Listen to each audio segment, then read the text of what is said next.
The refrigerator was invented in 1913, but on Amish farms, food was already staying fresh before 1913. And after 1913, they still did not buy one. They still don't today. Meat, dairy, vegetables, fruit, preserved through summer heat, through July humidity, through August temperatures that spoil unrefrigerated food within hours in a modern kitchen. Not a single watt of electricity involved. The system they use is not a technology, it is an architecture. And that architecture was so well understood by the 1800s that when the modern refrigeration industry arrived, nobody in the Amish community felt the need to defend the old system or explain why it worked. There was nothing to sell, nothing to upgrade, nothing to plug in. Just a hole in the right place at the right depth, built from the right materials, exploiting a physical property of the earth that has not changed since the first root cellar was dug and has not changed since the last one was built yesterday. The physical principle behind the root cellar is not complicated, but most people have never been told it clearly because the refrigeration industry has no commercial interest in explaining it. Below approximately 4 feet of depth, the Earth reaches a stable temperature that reflects the annual average air temperature of that region. Not the summer high, not the winter low, but the average. In most of the temperate United States, that stable Earth temperature falls between 50 and 58 degrees Fahrenheit year-round. It does not rise in July when the surface bakes at 95 degrees. It does not fall in January when the surface freezes at 10 degrees. The Earth's thermal mass at depth is so enormous that seasonal surface temperature fluctuations cannot penetrate it. The root cellar exploits this property by placing food storage within the Earth's natural temperature stable zone, using the planet itself as the refrigeration unit. The operating cost of that refrigeration unit is exactly zero. The maintenance cost is exactly zero. The failure risk during a power outage is exactly zero. The Earth has been maintaining that temperature for longer than agriculture has existed. It will continue maintaining it long after the last electric compressor fails. The Amish root cellar was not simply a hole in the ground.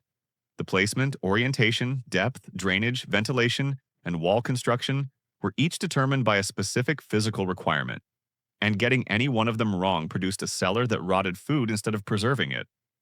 The location was the first decision, and it was made by reading the land rather than by choosing convenience. The cellar was positioned into a north-facing slope wherever the terrain allowed. A hillside entry meant the access door faced away from direct summer sun, reducing solar heat gain at the most vulnerable point of the structure. It also meant the hillside itself provided additional earth mass on 3 sides of the cellar, increasing the thermal buffer between the storage chamber and the surface. A flat-ground cellar required more construction to achieve the same thermal isolation. A hillside cellar received it from the landscape itself. The drainage requirement was equally non-negotiable. A root cellar positioned in low ground or in soil with poor drainage collected groundwater. Standing water raised humidity past the point where produce could be stored without rotting and created the conditions for mold that would destroy an entire season's harvest in weeks. The Amish selected cellar sites on slightly elevated, well-drained ground, or actively managed drainage by laying stone channels beneath the cellar floor that directed any groundwater seepage away from the storage area before it could accumulate. The site selection alone performed correctly eliminated the 2 most common causes of root cellar failure before a single stone was laid. The wall construction of the Amish root cellar was determined by 2 competing requirements that had to be balanced precisely. The walls needed to be thermally connected to the surrounding earth to exploit its stable temperature, and they needed to prevent groundwater and soil moisture from entering the storage chamber. A wall that was too impermeable lost its thermal connection to the earth, and the cellar temperature became unstable. A wall that was too permeable allowed moisture to enter, raising humidity past the point where produce could be stored without rot. The Amish solution was dry-laid fieldstone, stones stacked without mortar, fitted tightly enough to prevent soil infiltration, but with enough micro-gaps between the stones to allow the thermal equilibration between the earth and the cellar interior. The stone itself was a critical choice. Fieldstone has high thermal mass.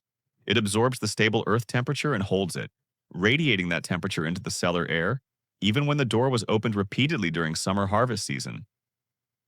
A mortar-filled stone wall created a thermal barrier between the earth and the interior. A dry-laid stone wall created a thermal bridge. The difference in cellar temperature stability between the 2 approaches across a hot summer week was measurable and significant. The Amish built dry-laid not because mortar was expensive, though it was, but because they had observed across generations that mortared cellars ran warmer in summer. The physical reason, the thermal barrier created by mortar, was not articulated in those terms. The observation was enough. The ventilation system of the Amish root cellar was as carefully considered as the wall construction, and it operated on the same passive physics that governed the winter coop, but applied in reverse. The cellar needed to exhaust carbon dioxide and ethylene gas produced by stored produce, manage humidity to prevent both excess moisture and excessive drying, and allow temperature adjustment during the brief transitional seasons when the outdoor night air temperature temporarily matched the ideal cellar storage range. The solution was two vents, a low intake vent on the north wall positioned near the floor, and a high exhaust vent on the opposite wall positioned near the ceiling. In summer, both vents were kept nearly closed. Small openings only, enough to allow gas exchange but not enough to admit summer heat. The earth maintained the temperature. The vents managed the air chemistry. In autumn, when outdoor night temperatures dropped to the 45 to 55 degree range, the vents were opened fully on cool nights to flush the cellar with outside air and re-establish the storage temperature after the warmth of the harvest season's repeated door openings.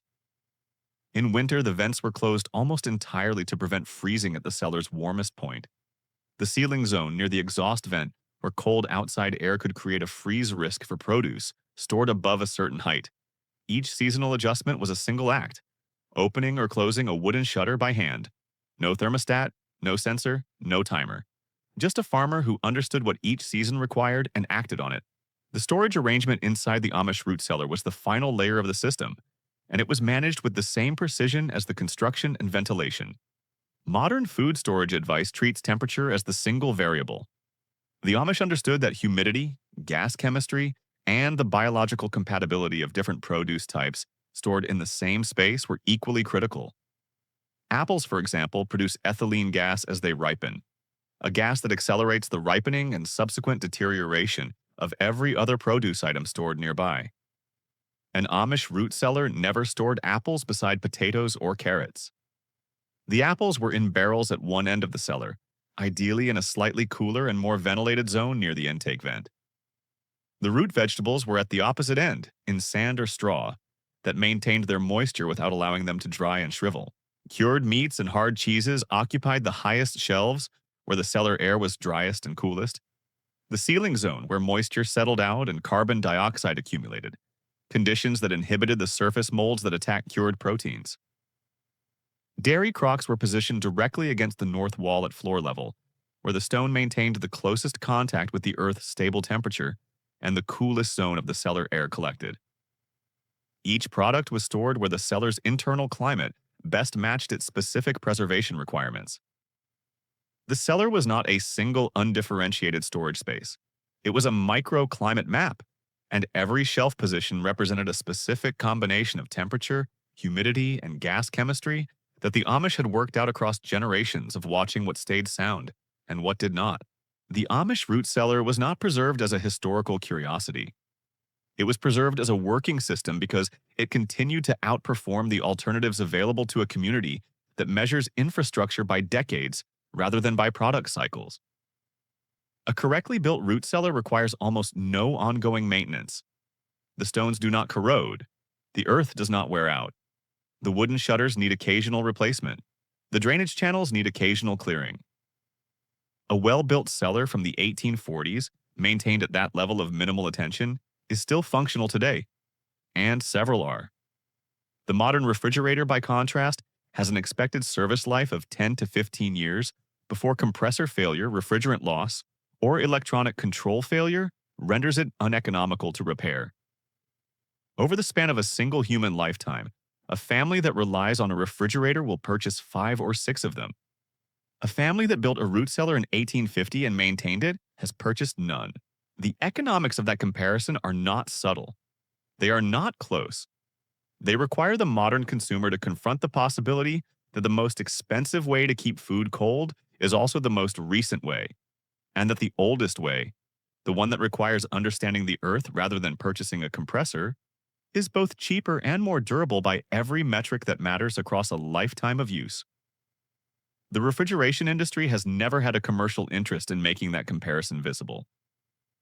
The Amish, who do not participate in the refrigeration industry's economics, have been making that comparison visible every summer for 200 years simply by opening a cellar door and handing someone a cold apple in August. The Earth has not changed. The physics of thermal mass has not changed.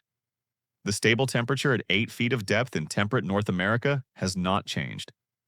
What has changed is the assumption that food preservation requires electricity, an assumption that is less than 120 years old, that the Amish never adopted, and that costs the average household thousands of dollars across a lifetime in appliance purchases, electricity bills, and the quiet ongoing tax of complete dependency on a grid that fails during the storms, most likely to threaten food security.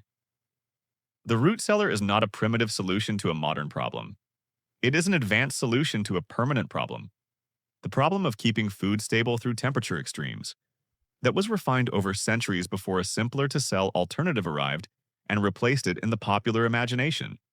Understanding how it works and why it works as well as it does not require rejecting modern technology.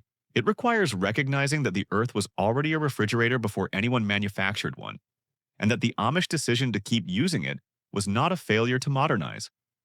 It was a refusal to pay for something they already had. Leave a comment below.